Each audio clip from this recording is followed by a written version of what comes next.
on se retrouve pour les Market Movers ce lundi. C'est Jean-Louis Cussac qui nous accompagne. Bonjour Jean-Louis. Bonjour. Et vous êtes fondateur de Perceval Finance Conseil. Jean-Louis, on va commencer par continuer d'évoquer le CAC 40, on le disait, en reflux modéré. Oui, en fait, on devrait rester vraiment dans le calme ce matin, puisque c'est la Pentecôte. Beaucoup font le pont. En plus, normalement, le lundi, vous voyez, c'est les réunions de gestion, on discute, qu'est-ce qu'on fait, etc.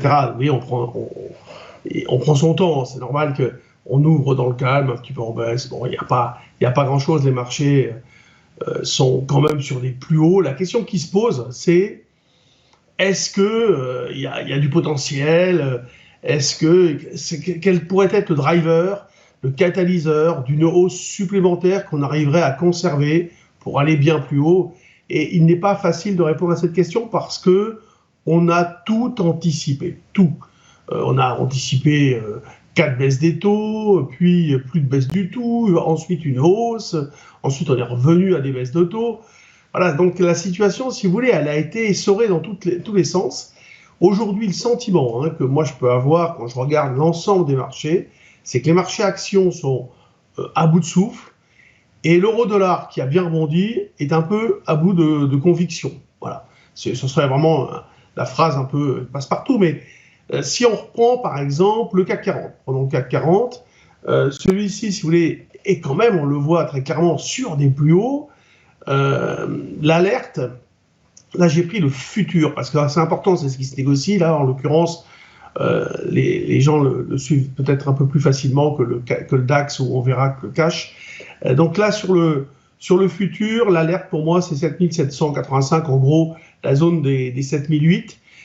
Et il faut réajuster des dividendes. Aujourd'hui, il y a des dividendes sur Air Liquide qui impactent le cash de 7 points. Donc c'est ça aussi, c'est une période de détachement de dividendes. Donc parfois, il faut bien regarder que la baisse ne soit pas aussi provoquée par le dividende.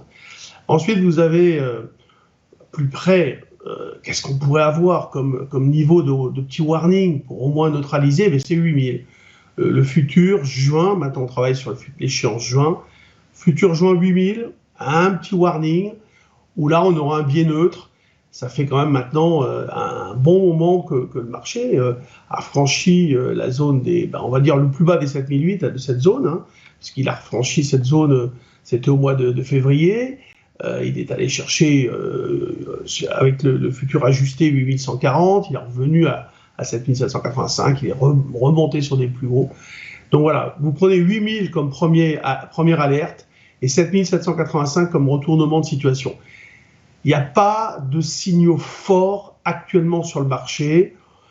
Les opérateurs, si vous voulez, les investisseurs restent plutôt positifs, un peu méfiants quand même, bien évidemment. La volatilité implicite, elle frôle un peu avec la complaisance. Donc, tout un tas de petits éléments comme ça, un faisceau d'indications qui pourraient nous permettre de dire, bon allez, on va être méfiant, on va peut-être finir par retracer davantage, pas forcément avec des ventes de conviction, voyez-vous, mais faute d'envie, faute d'idées nouvelles. Et c'est pour ça aussi qu'on va, sur les actions, vous avez remarqué certainement qu'on va à la chasse aux valeurs en retard, aux cycliques.